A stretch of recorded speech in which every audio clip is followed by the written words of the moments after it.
Now that we've learned how to kind of navigate and set up our InDesign, let's learn how to start a new file. To do that, we're going to go to File, New, and Document. We'll be talking about some of the other options in this menu later. So in our new document window, you can see we have an option for a preview. And if you uncheck that or check that, you'll be able to see in the background what your page will look like. So right now I have kind of a default setting that you would get as you start. Let's talk about some of the options and how you make some decisions. The first thing you really need to think about is, where is this document going to end up? And I'm specifically thinking of, what is your intent with it? Do you intend for it to be a print document? Is this something that you would have viewed on the web? Is this something for digital publishing? Maybe you're putting together an eMag. With each of those intents, you have different options. So we'll go ahead and talk about digital publishing. In digital publishing, you can set up your number of pages, where you want to start, what that size will be. It has some helpful options for digital outputs. Notice it defaults to the iPad setting. You can also enter your own custom settings if you know them. If you are unfamiliar with whatever your intent is, using the defaults is a great starting point. You can see with this digital publishing, we have a decent margin. Notice that that's in pixels. That's going to change as we change our intent.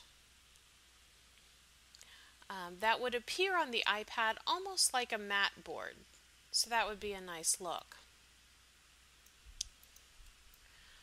Let's look at our web options now. Again, similar to our digital publishing, we have a landscape orientation, and our page size is now showing in pixel dimensions.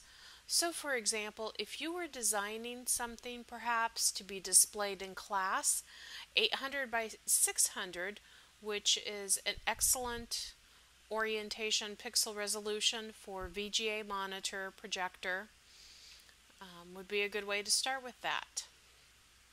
Finally, print. So in print, you start with a portrait orientation. You can turn it landscape.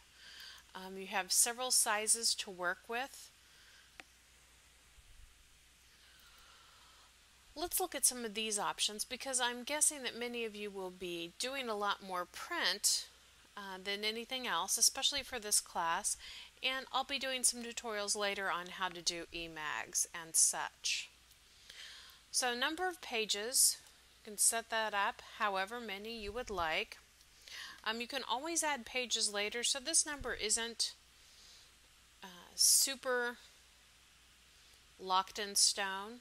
You can set up what page you want it to start at. So say if you're going to have a cover and then move into double page spreads, you could start with 1.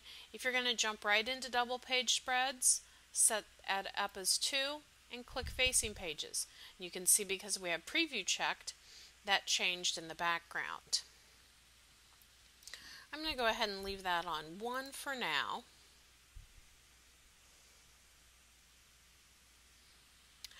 We've talked about your page size. Something to consider if you are printing, say, for an output to a print press, chances are that printer is going to send you specific templates, specific sizes, and you would either need to plug them in or simply open up that template page to work with. When the printer sends you information, they will also send you information. Do they want a bleed and slug? What should the margins be? And kind of handle this bottom area for you. Again, either so that you can type in that information, or you'll be opening a template page that already has those. Let's talk about columns. The more columns you have, the more dynamic your design is. That does not mean I'm encouraging you to set up a 20 column spread design to get started. Typical newspapers would use a 5, perhaps a 6 column spread. Something with a magazine might be closer to a 9.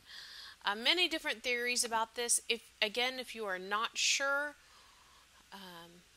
I would encourage you just to kind of default to that 5. It's a good standard setting. And knowing that you can kind of use those as just a general guide.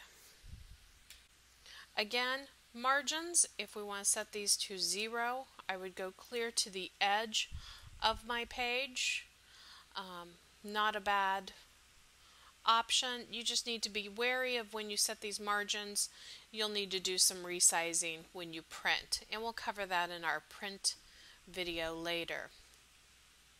Always kind of double check your settings. If your professor is giving you certain things, make sure everything is correct. Hit OK. Now that you've set up your document, let's say that you've changed your mind. You actually do want to work on a 9 column spread and you want to have margins.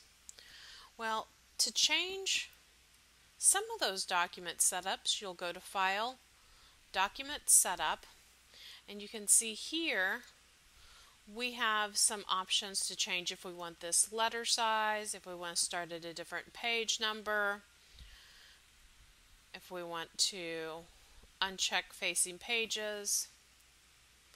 We have other options under Layout, Margins, and Columns.